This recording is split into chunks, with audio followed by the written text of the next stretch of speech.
Imagine sitting in a small college dorm room, surrounded by empty pizza boxes, glowing computer screens, and a handful of friends who share one crazy dream.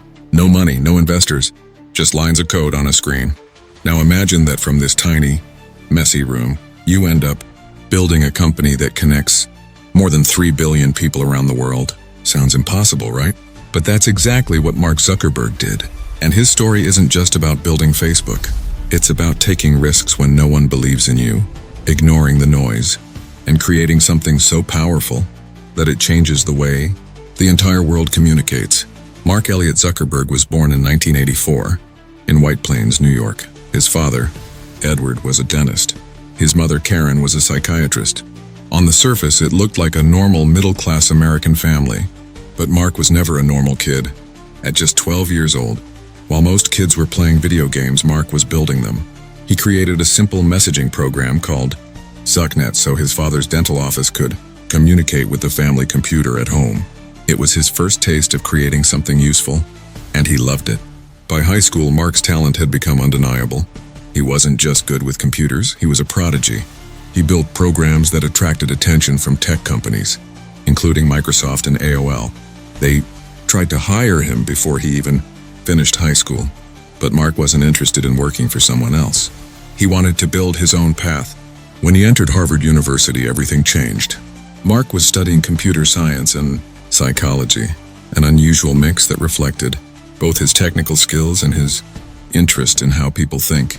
He quickly gained a reputation on campus as the computer genius. Professors admired him. Students knew his name. And while Harvard was full of smart people, Mark stood out. One night in 2003, Mark sat down at his computer and created a program called FaceMash, a website that let Harvard students compare pictures of their classmates and vote on who looked better. It was a silly idea, but it spread across campus like wildfire. Within hours, thousands of students were using it. The site crashed Harvard's servers. The university wasn't happy. In fact, Mark nearly got expelled. But while FaceMash was shut down, something much bigger was born. The realization that people craved connection online. They wanted to share, to compare, to belong, and Mark saw the opportunity. That spark, that single idea, was the seed of what would soon become Facebook. Back in 2003, inside his Harvard dorm room, Mark was building small projects that would soon capture everyone's attention. One night, out of boredom and curiosity, he created something called FaceMash, a website where students could rate classmates' photos side by side. It was crude, controversial, and even got him into trouble with Harvard's administration. But it also showed something important. Mark had the ability to build software that spread like wildfire. Within hours, hundreds of students were on the site. Harvard shut it down, but the seed of an idea had been planted. Mark realized people craved connection online. They didn't just want to browse the internet. They wanted to interact, to share their lives, to feel part of a community. That's when the idea for the Facebook was born. In February 2004, Mark launched the site exclusively for Harvard students. The response? Instant. Within 24 hours, hundreds had signed up. Within a month, half the campus was using it daily. Word spread like fire. Soon, students from Yale, Columbia, Stanford wanted access. The Facebook wasn't just a website anymore. It was becoming a movement. But with growth came challenges. Mark couldn't handle it alone, so he recruited friends Dustin Moskovitz, Eduardo Saverin, Andrew McCollum, and Chris Hughes. Together they worked day and night, coding, brainstorming, and spreading the platform. What started in a dorm room was now on its way to becoming a global company. Of course, success didn't come without drama. The Winklevoss twins, Cameron and Tyler, along with Divya Narendra, claimed Mark had stolen their idea for a Harvard social network called ConnectU. Lawsuits followed. Headlines accused him of betrayal, but while the legal battle played out, Mark stayed laser-focused on improving Facebook. His philosophy was simple: move fast and build things. By the summer of 2004, Mark and his team realized they needed to take Facebook to the next level. That meant leaving Harvard. Against the expectations of his parents and professors, Mark made the bold decision to drop out. He packed his bags and moved to Silicon Valley, the heart of technology, renting a small house where the team lived, worked, and basically coded around the clock. That summer was chaos, but it was also magic. Investors started to notice.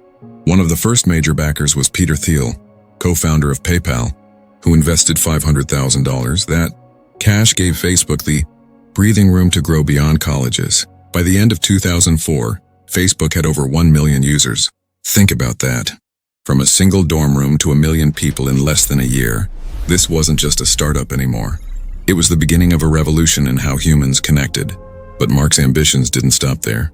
While most 20-year-olds were still figuring out their careers, he was envisioning something massive, not just a college network, but a platform for the entire world. In 2005, Facebook dropped "the" from its name, officially becoming Facebook.com, after buying the domain for $200,000. Might sound like a small detail, but it symbolized something bigger. Facebook was ready to expand far beyond the Ivy League bubble. By 2006, Facebook opened its doors to anyone over the age of 13 with an email address. The floodgates opened, millions joined, and Facebook was no longer just a website. It was becoming a cultural phenomenon. People weren't just signing up. They were spending hours a day posting photos, sharing thoughts, connecting with friends. And Mark?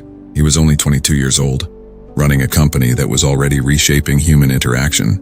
But as Facebook grew, so did the pressure. Competitors were circling, investors were pushing, lawsuits were piling up, and the media was questioning whether this young college dropout had what it took to run a billion-dollar company. Still, through all the chaos, Mark's vision remained clear: to make the world more open and connected. But the story of Facebook didn't stop at connecting a few college students or even the United States. Mark Zuckerberg had far bigger ambitions. He wanted to connect the entire planet, and that vision turned Facebook from just a tech company into a global phenomenon. By 2010, Facebook had already crossed 500 million users. Imagine, 500 million people in just 6 years. That kind of growth was unprecedented in human history. Never before had a single platform connected so many people, across so many borders, cultures, and languages. With this expansion came opportunities and challenges. Facebook had to deal with issues of privacy, security, and regulation. Governments started to take notice. Critics warned about the dangers of too much personal information being shared online. But despite the controversies, the growth didn't stop. In 2012, Facebook made a bold move that would change the landscape of social media forever. It acquired Instagram for $1 billion. At that time, many thought Zuckerberg had lost his mind, paying that much for a small photo-sharing app? But history proved him right.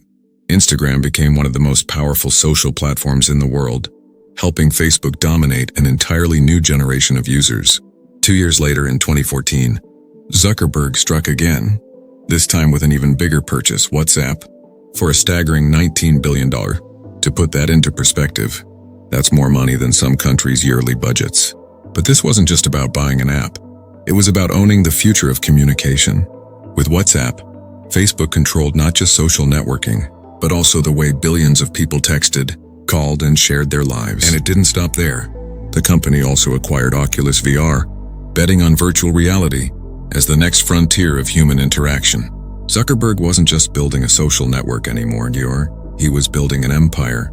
By 2015, Facebook had passed 1.5 billion active users, and it wasn't slowing down. The platform became central to world events, revolutions, elections, global movements all played out on Facebook.